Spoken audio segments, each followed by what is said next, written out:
hold this event in person for the first time in almost 3 years. We're also joined by thousands of you online. We know you're watching from around the world, so a very warm welcome to all of you. I'm Naomi Lloyd from Euronews. And I am Maeve McMahon, also from Euronews. And we're delighted to be with you today for the Brussels Economic Forum that will look at what type of economy will work for the next generation. Setting the tone, of course, for this year's forum is Russia's invasion of Ukraine and the economic impact that's having on Europeans all across the continent. Also, the European Commission's spring economic forecast that shows just how difficult this period is for the European economy. But the forum will also look to the future and celebrate young economists, because this is, of course, the European Year of Youth. Yes, to discuss how to build a fair, green and digital economy, we have a fantastic lineup of speakers for you. We've also invited young, award-winning economists to join us on stage to hear their vision for the economy for the next generation. But the Brussels Economic Forum is all about you. All of you here, of course, physically in the room with us, who we're delighted to see. And those of you watching at home or perhaps in your office, we want you to get involved. You can do so using Slido. You can check that out on your browser and use that code EUBEF22. And if you're tweeting today from the Brussels Economic Forum, do use that hashtag. It's EUBEF22. Now, to kick off this edition of the Brussels Economic Forum, we are honoured to have the US Secretary of the Treasury, Janet Yellen, here with us. She will be delivering our opening Tommaso Padua Schioppa lecture. This lecture was founded 10 years ago to honour the memory of one of the founding fathers of the euro, a former Italian finance minister and a former Director General of the European Commission. The lecture is reserved for leading European and international economic policymakers to provide a more personal and in-depth reflection on the economic policy and political challenges facing the European economy. Secretary Yellen, the floor is yours.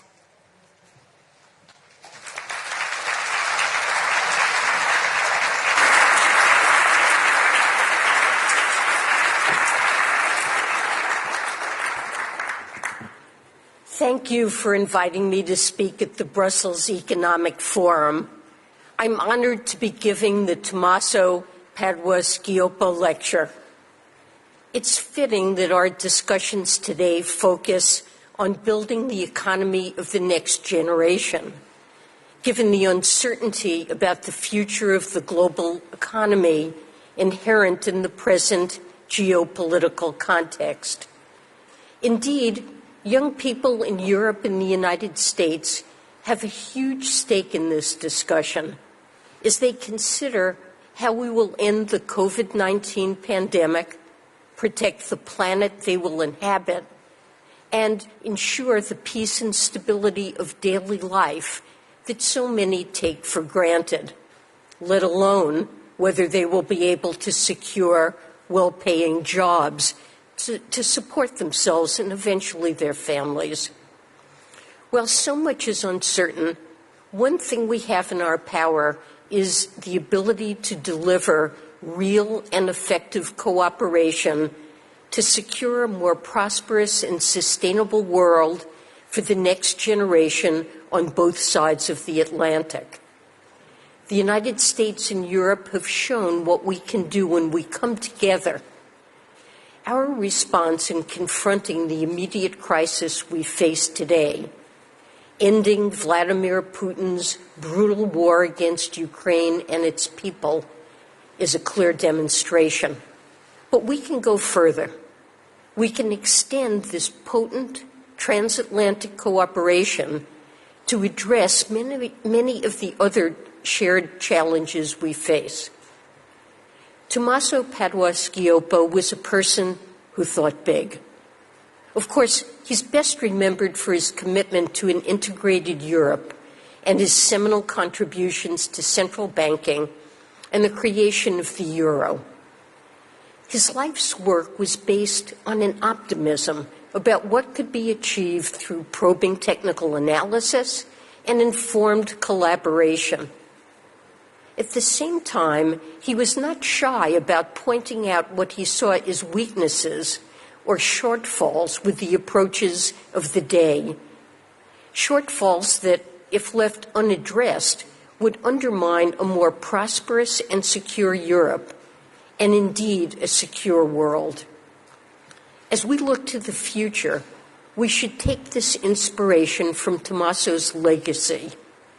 Be open to challenge, improve, and where necessary, replace existing approaches as we consider how to respond to the questions before us today.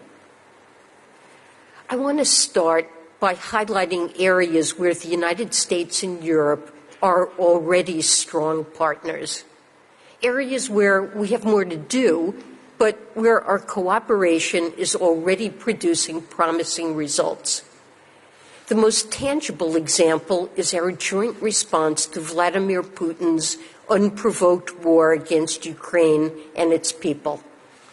The war is taking a devastating human toll, with lives tragically lost, families internally displaced or becoming refugees, and communities and cities destroyed. We have taken a strong and united stand against Russia's heinous actions. And thanks to our unity, we have seen that swift and sweeping sanctions can have enormous force. The United States, Europe, and our partners, representing well over half the world's economy, have imposed an unprecedented suite of financial sanctions and export controls on Russia. This multilateral approach has enabled us to impose significant costs and limits on Russia, which I believe are degrading its ability to prosecute this war and project power in the years ahead. By acting together, we demonstrate that these sanctions are not motivated by any one country's foreign policy or economic objectives. Rather, we're acting to uphold principles, our opposition to aggression, to widespread violence against civilians, and in alignment with our commitment to a rules-based global order that protects peace and prosperity. And by standing together, we ensure that Russia cannot play off some of us against others. Rest assured, if Putin continues his heinous war of choice, the Biden administration will work with you and our other partners to push Russia further towards economic, financial, and strategic isolation. More and more, the Kremlin will be forced to choose between propping up its economy and funding the continuation of Putin's brutal war. Now, we need to extend our cooperation to boosting support for Ukraine. Ukraine's immediate financing needs are significant. Due to the ingenuity and bravery of Ukrainian officials, their government continues to function. But in the months until tax collection can resume at pace, Ukraine needs budget funding to pay soldiers, employees, and pensioners, as well as to operate an economy that meets its citizens' basic needs. In short order, we'll need to turn to repairing and restoring critical utilities and services. Eventually, Ukraine will need massive support and private investment for reconstruction and recovery, akin to the task of rebuilding in Europe after 1945. Ukraine will have to take this one step at a time, but we can help today and acknowledge and prepare for what is coming. What's clear is that the bilateral and multilateral support announced so far will not be sufficient to address Ukraine's needs, even in the short term. That's why President Biden has called on the U.S. Congress to provide an additional $33 billion in security, economic, and humanitarian aid. And I sincerely ask all our partners to join us in increasing their financial support to Ukraine. Our joint efforts are critical to help ensure Ukraine's democracy prevails over Putin's aggression. Another recent example of transatlantic cooperation is the international tax deal. This past October, 137 countries, including all the EU member states and the United States, came together to support an historic deal that will reshape the international tax system. This agreement simply could not have happened without close coordination between the United States and Europe. Through intense engagement, we listened to one another regarding our respective interests and challenges, and we were able to come to an agreement. We also brought in the rest of the world, including developing and emerging economies, so that the agreement met all countries' needs.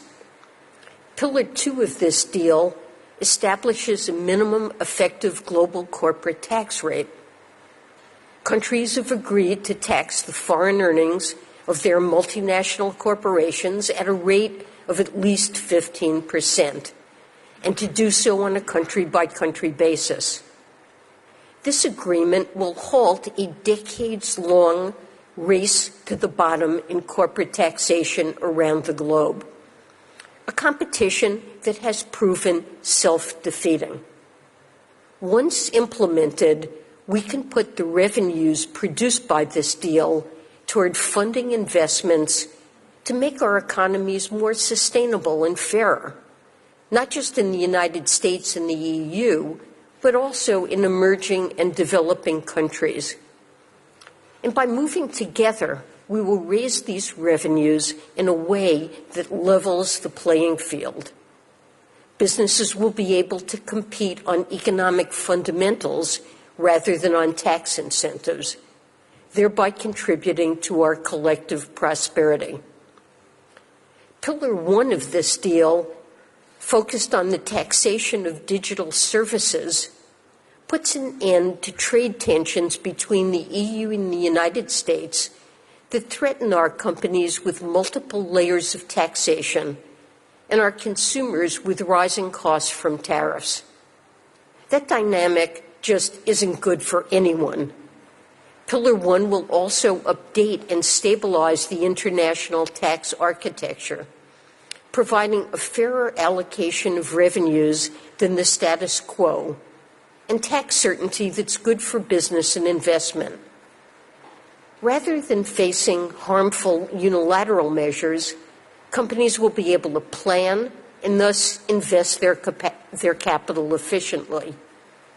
We cannot rest on our laurels.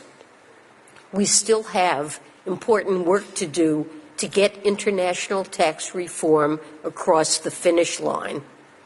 We must resolve the open issues in Pillar 1 so that the multilateral treaty can be ready for signature. And on Pillar 2, the EU and the United States must show leadership by expeditiously implementing the global minimum tax in our domestic laws. Our sanctions against Russia and the international tax deal are tangible recent examples of what we can achieve when we work together. These experiences can serve as inspiration as we consider the breadth of unmet challenges that would also benefit from such ambitious cooperation. First, we must address the present energy security emergency to ensure supply for Europe and the world, while using this as our moment to rapidly accelerate the transition to clean energy. We know that tackling climate change is becoming more urgent. The recent IPCC reports confirm that our window of opportunity to leave a livable planet to future generations is even closer to being permanently shut. At the same time, Russia's war against Ukraine is having immediate impacts on the availability of oil and gas, which continue to account for 4/5 of global energy production used to power economies today. I know that Europe is facing a uniquely difficult situation given existing infrastructure and supply contracts with Russia over the near term. That's why I commend European leaders for their proposal to phase out all Russian energy supplies within 6 months. And I recognize the solidarity of the European people in accepting the implications of this proposal. Russia's war and its recent decision to cut gas supplies to Poland and Bulgaria, threatening other countries with the same, show it is not a trusted partner. Russia is using energy as a weapon to deploy against those who stand against its aggression. The United States is committed to working with Europe in your efforts to meet your energy needs while also breaking dependence on Russian energy. This includes working with other partners to increase export volumes of LNG to Europe. As we do so, we must heed this wake-up call to expedite the global transition to a more secure and cleaner energy future. No country controls the wind and the sun. Let's make sure that this is the last time that the global economy is held hostage to the hostile actions of those who produce fossil fuels. This will happen again if we don't change our approach. In the near term, we will likely see an uptick in coal and other fossil fuel usage as countries seek to keep legacy assets online longer.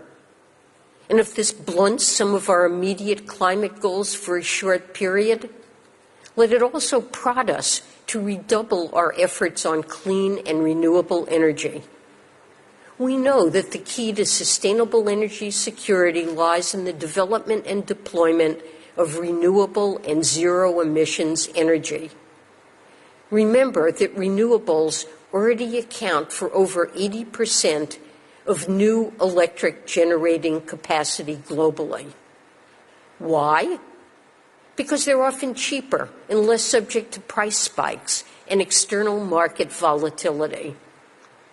Over the medium term, we need to dramatically ramp up renewables, invest in new technologies, and increase support for energy efficiency measures to reduce energy demand.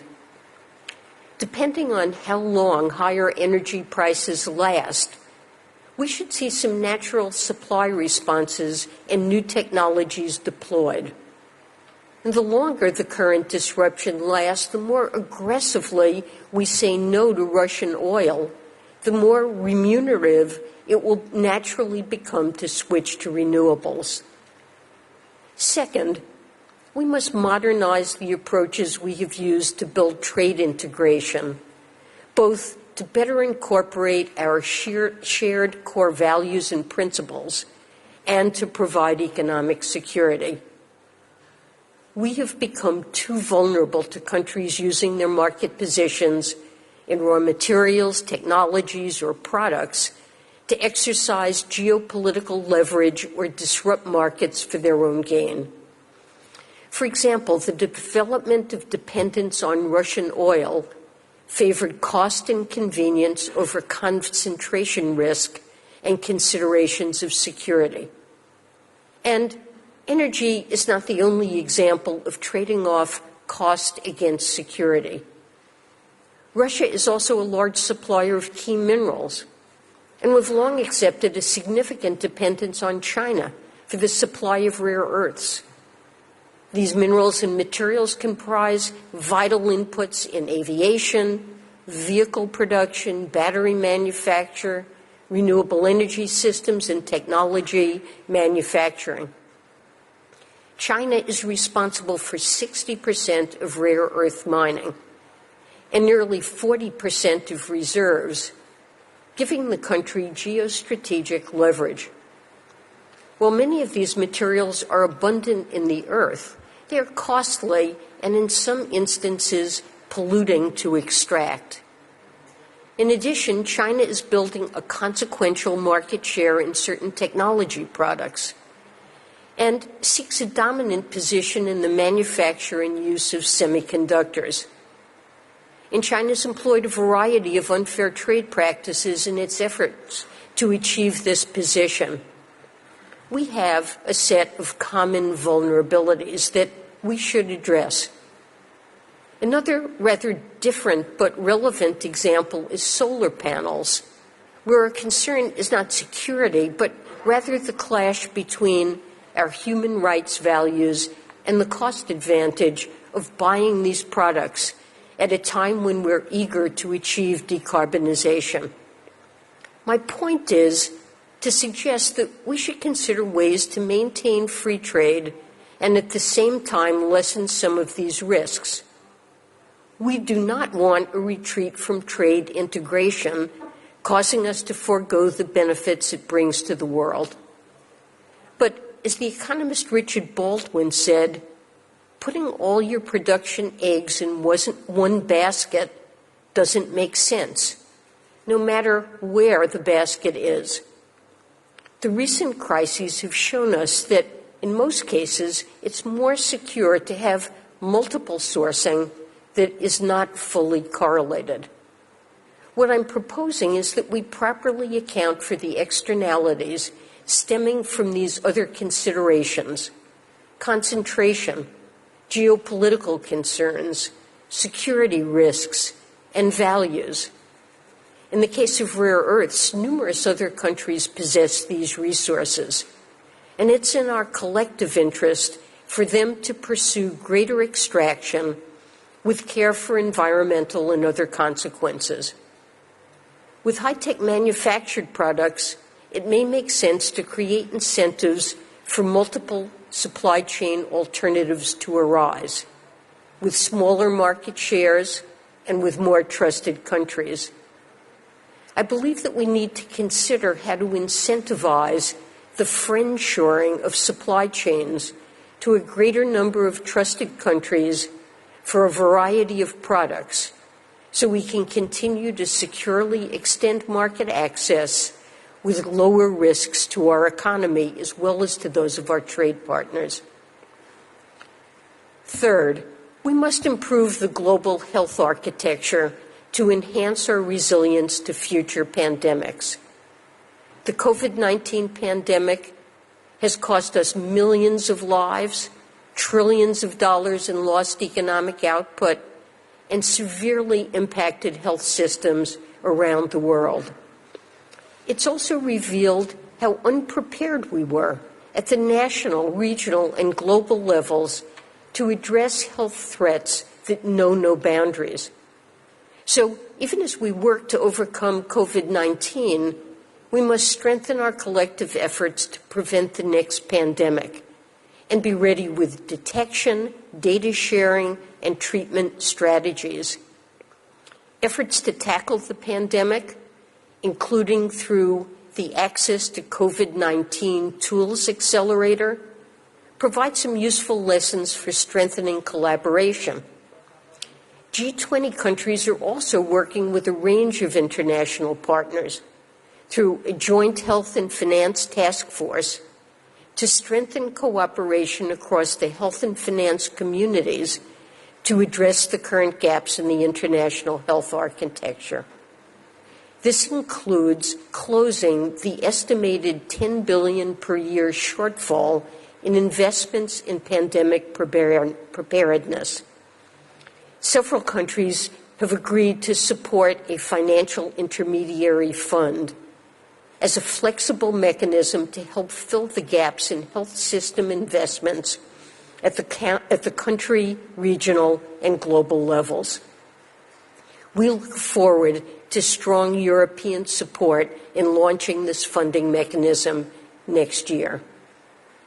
And finally, we need to revisit our approach to development financing to meet the vast unmet needs and better respond to more global challenges. We're already working together to address the spillovers of Russia's war against Ukraine, while many developing countries are still grappling with strained policy space and output losses from COVID-19.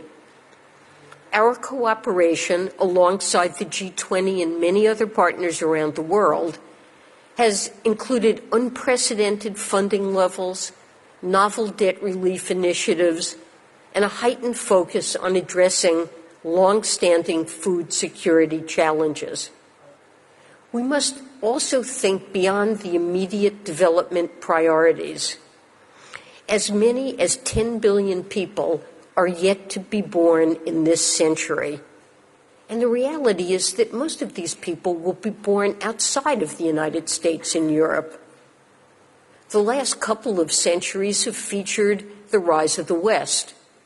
But it's clear that the promise of the next several generations will include other geographies.